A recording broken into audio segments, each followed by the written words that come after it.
algebra students. This is a quick lesson on negative exponents. To kind of start this off real quick, one thing I want you guys to look at, and that is, I could take all of these exponents, such as, 3 to the first power. Excuse me, that didn't work out too well. So, if we have 3, say we have 3 to the first power, we know that's 3. 3 squared we know is 9. 3 to the third is 27. Now, as we go this way though, what do you know the pattern is happening? As we go up, we multiply by 3. As we go down, we divide by 3, correct? Well, what I want you guys to do is pause it and take a moment to see what would 3 to the 0 power be and 3 to the negative 1. What would these be? And then even expand it down to what would 3 to the negative 2 be? Okay? So, following the pattern we were doing, as we were working from top to bottom, 27 to 9, 9 to 3, we divided by 3 each time. So when we divide this 3 by 3, 3 to the 0 power then would actually just be 1. Now, if I take this 1, alright, if I take the prior term divided by 3, I end up with 1/3. And if I divide that by 3, I would end up with 1/9. So here, we have a couple of things going on. Number one is when you do 3 to the 0 power, right, what is that going to give you? In this case, it gives you 1. What I want you guys to do is take a minute and use your calculator to just take a bunch of numbers you can think of. Raise it to the 0 power and tell me what you get. Alright, every number you raise to the 0 power will always be 1. So, one rule is any number, alright, raised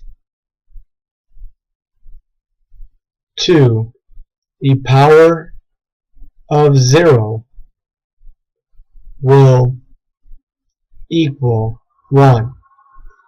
Now on top of that, as we go from here to 1/3, right, if you think about it, oops, sorry, this pen's acting up and it probably won't be very good, but if we have 3 to the negative 1, right, we could rewrite that as 3 to the negative 1 over, oops, sorry, my tablet's not working too well here. So we have 3 to the negative 1 over 1. Well, when you look at 3 to the negative 1 here, it gave us 1/3, which ends up being just the reciprocal of this. Alright? When you take the reciprocal, that exponent becomes positive. When you look at this, alright, picture 3 to the negative 2 over 1. Well, if you take the reciprocal of this and you bring that 3 to the negative 2 down to the denominator, you get 1 over 3 to the positive 2, which equates to the 1/9. Right? Now, what does this mean for today's lesson? Well, anytime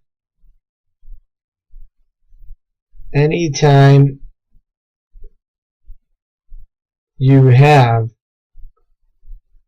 a negative exponent, you either move it to the numerator or denominator to make it a positive exponent. Alright?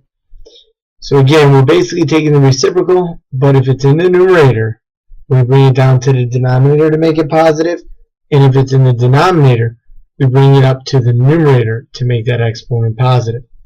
Okay? So, when we look at it, if you have x to the negative m, right now it's in the numerator, so we would bring it down to the denominator. So we'd have 1 over x to the m, right? Excuse that. To make that a positive exponent. If we had 1 over x to the negative m, right? This tablet is really bad today. 1 over x to the negative m, right, we would bring that to the numerator to give you x to the m, alright, and you have a positive exponent. Let's look at a few examples here. So right away, if you do 4 to the negative 2 in the calculator, it'll spit out a decimal, and when you change that decimal to a fraction, you should get the following. Okay, right now, picture, let me try and find a place on my tablet that'll actually work.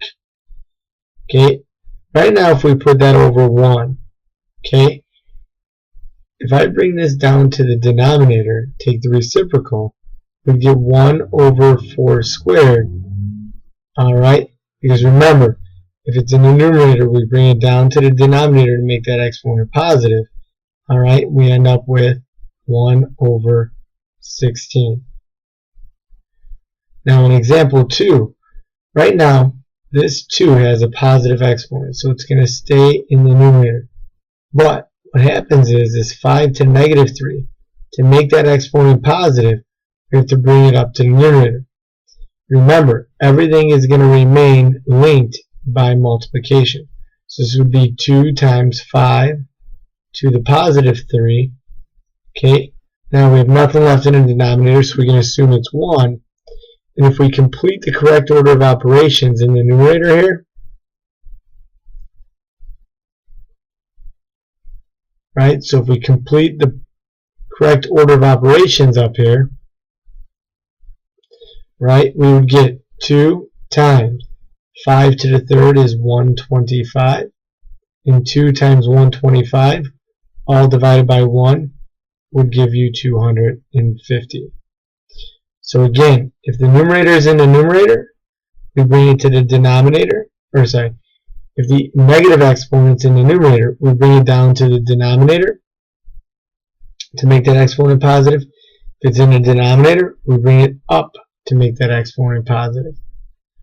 Now, before, when we talked about these type of problems, we said when we divide same bases, what do we do with the exponents? Well, generally, we know that we subtract the exponents, right? But when I go to subtract the x's, I end up with x to negative 3, y to the first, right? Well, that's not good. We don't like to have negatives in our answer. So what we do is we picture x to the negative 3, y to the first over 1. And think about it this way. If you have a negative exponent in the numerator, where does it go to become positive? Down below. So what I do is I say, okay, x to the third has to go down. Y to the first, since the exponent is positive, stays up top. Now, another way to look at this, the way I like you guys to think about it, is, we already kind of talked about this, that if you have two x's on top, if you expand that out, you have x times x. If you have 5 x's on bottom, right? When you cancel these out, you end up with 3 x's left. But where are those 3 x's? In the denominator. So we have x to the third in the denominator. Or, think about this, you can only cancel out the smallest exponent. So, I have 2 x's on top that can cancel, 2 on the bottom. How many do I have left on bottom? 3. So I have x to the third. Now I have 3 y's that can cancel. If I take 3 off the bottom and 3 off the top, how many am I left with? 1 up top. And that would be my final answer. So, we could do the subtraction rule with this. But what happens is a lot of students will mess up the signs and all that. So what I like to do when we do these problems is go through and determine which one is going to stay and which one's going to go in order to make the exponents positive. So a to negative 3, that exponent is negative, so we have to bring it down to make it positive.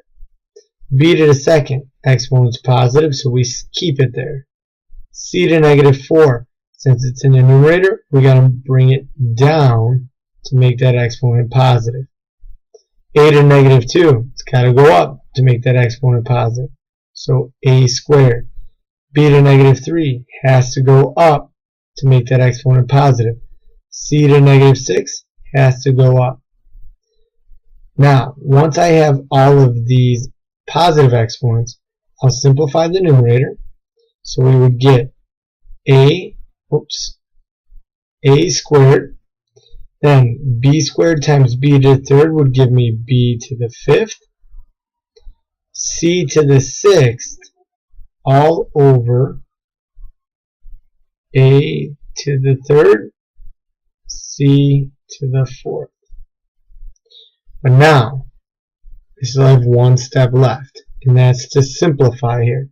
If I have two a's on top, 3 on bottom, I cancel 2, and what do I have left? 1 in the denominator. So I'd have a in the denominator. I have no b's to cancel, so we're going to keep b to the fifth up top. And then I have c to the sixth over c to the fourth. 4 c's can cancel, and if I take 4 off the top, I have 2 left, and I have the 2 left up top. And that's what we would get when we simplified this expression. Now, looking at number 5. Okay, again, we know when we multiply across the top, we know we can go ahead and basically add the exponents. So there's two ways to approach this problem. One, I could do x to the 2 plus 4, and then I could do y to the negative 4 plus 3. That would give me x to the 6th, y to the negative 1. But when I look at this, I don't like negative exponents. So where does that y have to go? It goes down below. So x to the 6th stays up top. Y to the first goes on bottom. Okay, so your final answer, x to the 6th over y to the first. Again, I apologize for this pen, it's not working too well. Now, another way to look at it is literally go through the numerator, denominator, and all that, and determine if it's going to stay or go. So right now, all of these are in the numerator. So, x squared is going to stay. Y to the negative 4th has to go down below. X to the 4th is going to stay. Y to the 3rd is going to stay. So that would give me x to the 6th, y to the 3rd, all over y to the 4th. But, right away, 3 y's cancel. What do I have left? 1 on bottom. So we have x to the 6th over y to the 1st. Now with this, we know when we have some quantity raised to an exponent, we have to use the power to a power property. So right away, what do we do when we raise a power to a power? You multiply the exponents. So you would do x to the negative 3 times negative 4, y to the 4 times negative 4, which gives you negative 3 times negative 4 is 12, y to the 4 times negative 4 is negative 16. Again, we don't like negative exponents, so I get rid of them. The x to the 12th will stay. To make this negative 16 positive, we have to bring it down below. And that is our final answer. So basically, your final answer should never have any negative exponents in it. Now, the next one. Everything in here basically is raised to the negative 4 power. So 2 to the negative 4, 3 to the negative 4. But what happens is this has to come up top, this has to come down below in order to make those exponents positive. To get 3 over 4 over 2 to the 4th. If I evaluate that numerator and denominator, that would give you 81, right, over 2 to the 4th would be 16. Done. Now, what some people will do is, if you think about it here, to make this exponent positive, 3 came up, 2 went down. So what you can basically do is take the reciprocal of what's inside and make that exponent positive. And then go ahead raise the numerator and denominator to the fourth power to get 81 over 16. So again, if this exponent's negative, right, when you raise 2 to negative 4, 3 to negative 4, you end up taking the reciprocal of both of them. So why not just take the reciprocal the first time and raise it to the fourth power? And you get the same answer in the end. Now last, you have negative 8a to the negative 4. Well, right now when we look at this, if I go and talk about what's going to stay and what's going to go, is this negative 8 going to stay up top or go down below? Well, the exponent on this negative 8 is positive, therefore it stays. We don't move it because the number's negative. We move it, or we keep it where it's at because the exponent is positive. Now, a is raised to the negative 4 power. So to make that exponent positive, we have to bring that down below. So our final answer is negative 8 over a to the fourth power. And you are done.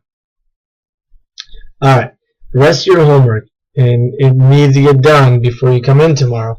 The rest of your homework is to watch, or excuse me, to complete the practice problems, right? The ones that say try the following on your own. Complete these problems for homework. Thank you.